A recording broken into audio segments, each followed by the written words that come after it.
Subscribe करें हमारी channel को और बेल आइकन को क्लिक कीजिए ताकि आने वाली नोटिफिकेशन आपको जल्द से जल्द मिल सके।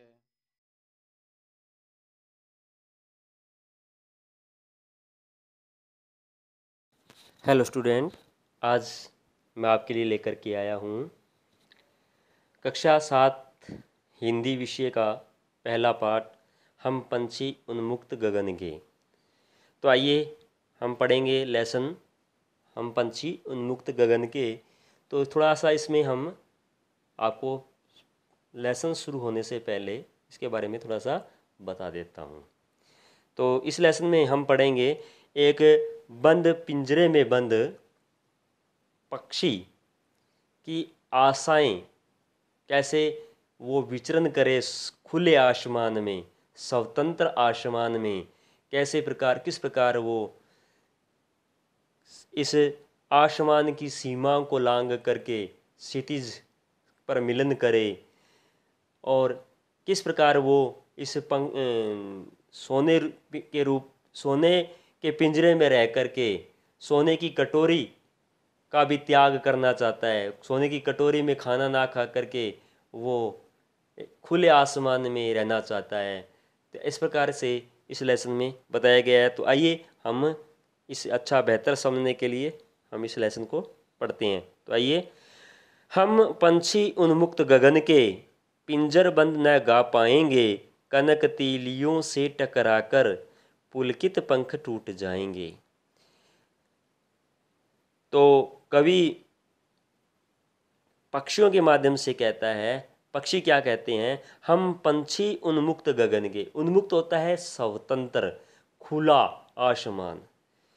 हम पक्षी हैं स्वतंत्र खुले आसमान के, पिंजर बंद न गा पाएंगे, पिंजरे में बंद होकर के, पिंजरे में बंद होकर के गा नहीं पाएंगे, कनक तीलियों से टकराकर। कनक यानी कि सोने। पिंजरा क्या है, सोने का है। और उसकी जो तीलियां किसे कहा गया है, जो सोने पिंजरे की जो सलाखें हैं उसको कनक तीलियां बोले गई हैं सलाखों को। तो तीलियों से टकराकर पुलकित पंख टूट जाएंगे। पुलकित हर्षित उमंग भरे हुए पंख क्या हो जाएंगे, टूट जाएंगे। आगे कवि कहता है, हम बहता जल पीने वाले मर जाएंगे भूखे प्यासे, कहीं कहीं भली है कटुक निंबोरी, कनक कटोरी की मेदा से। पक्षी कहता है कि हम बहता जल पीने वाले हैं, हम तो बहते चलते पानी को पीने वाले, नदियों से पानी पीते ना, मर जाएंगे भूखे प्यासे, कनक कटोरी की मेदा से कहीं बली है कटुक निंबोरी।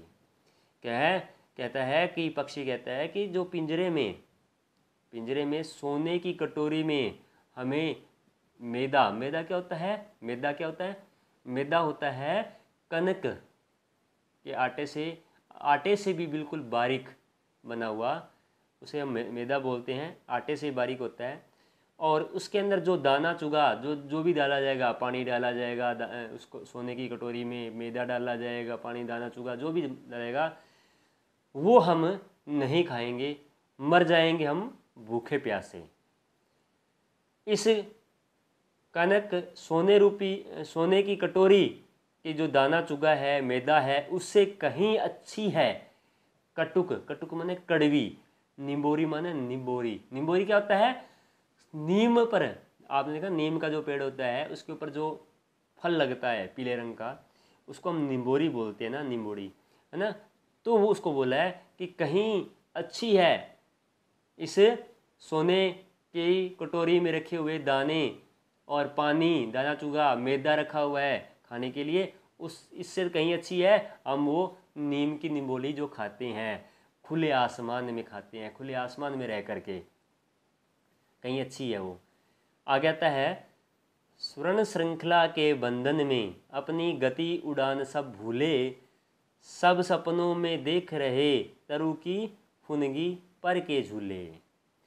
ये कहता है कवि पक्षी के माध्यम से कहता है कि स्वर्ण श्रृंखला, जो सोने की सलाखें हैं, उनके बंधन में, उस सोने के पिंजरे में बंद होकर के हम अपनी गति उड़ान सब भूले। जो उड़ने की जो गति है, उड़ने की जो गति है, हमारे चलने की जो गति है, वो सब भूल गए हैं। हाँ, बस सपनों में देख रहे हैं सब, बस हम इस पिंजरे में बैठे हुए क्या बस सपनों में देख रहे हैं कि हम किस प्रकार पेड़, तरु मानता है पेड़ की फुनगी, फुनगी क्या होता है, पेड़ की, तरु की फुनगी यानी कि पेड़ की फुनगी, फुनगी होता है जो पेड़ होता है ना, पेड़ की जो ऊपर वाली टहनी, सबसे लास्ट सिरे पर जो शिखर पर होता है, चोटी पर होता है, जो टहनी होती है उसको फुनगी बोला है। कि पर के झूले यानी कि उनके ऊपर जो जैसे हवा चलती है तो ऊपर वाली टहनी क्या आती है, हिलती रहती है ना, तो उस पर पक्षी बैठ जाता है, और जो फिर पक्षी बैठता है तो वो टहनी हिलती रहती है, तो वो कैसे लगता है, उसको पक्षी को क्या लगता है, वो झूला लगता है। तो हम वो सपनों में देख रहे हैं कि हम पेड़ की फुनगी पर बैठ करके, उसकी शाखा पर बैठ करके, आखिरी चोटी पर बैठ करके हम झूला झूल रहे हैं। अब आगे है, ऐसे थे अरमान की उड़ते नीले गगन की सीमा पाने, लाल किरण सी चोच खोल चुगते तारक अनार के दाने।